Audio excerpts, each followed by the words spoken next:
Nabuking ng Anti-Money Laundering Council ang milyon-milyong insurance at bank withdrawals ni late DPWH Undersecretary Maria Catarina Cabral at ng kanyang mga anak.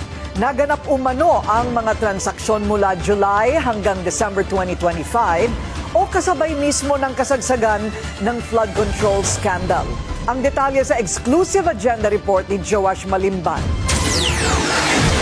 Bukod sa umano'y biglaang paglobo ng yaman ng yumaong si Maria Catalina Cabral mula nang maupo siya bilang DPWH Undersecretary, naitala rin daw ang pinakamalalaking bank at insurance transactions ng kanyang mga anak mula 2022 hanggang 2025. Ayon yan sa investigasyon ng Anti-Money Laundering Council o AMLAC. Ayon sa freeze order petition na inaprubahan ng Court of Appeals noong March 2, sinabi ng AMLAC na may indikasyon umano ng wealth preservation at intergenerational transfer ang insurance transactions na nakapangalan kay Cabral. Sa pagtatala ng AMLAC mula December 2024 hanggang October 2025, lumobo ang halaga ng iniligay na pera ng panganay na si Stephanie sa insurance policies at hinugot mula sa bank accounts na nakapangalan sa kanya. Aabot ito sa 7 transactions na may 37.7 million pesos worth of outflows. May 10 transactions namang naitala sa pangalan ng bunsong si Colleen na aabot sa mahigit 92 million pesos. 9 out of 10 transactions recorded noong 2024 at 2025 lang.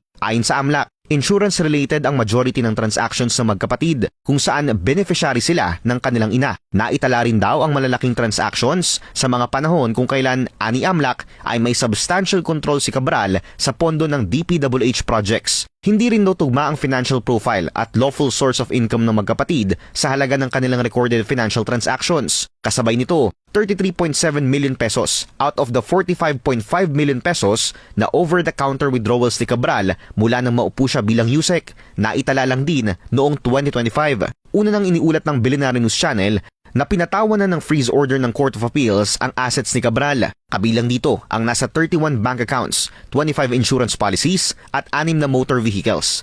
Kasunod yan ng affidavit na inihain ni former Undersecretary Roberto Bernardo na kasalukuyang nasa Witness Protection Program ng pamahalaan. Yusek Cabral would tell me that she would communicate and meet legislators to inform them of the amount of their allocations and ask them for titles of projects that they want to include in the DPWH budget. Una nang sinabi ng DOJ na bagaman pumanaw na si Cabral at absuelto na siya sa kanyang criminal liability, posible pa rin maghain ng civil forfeiture cases ang gobyerno para mapreserba ang kanyang assets.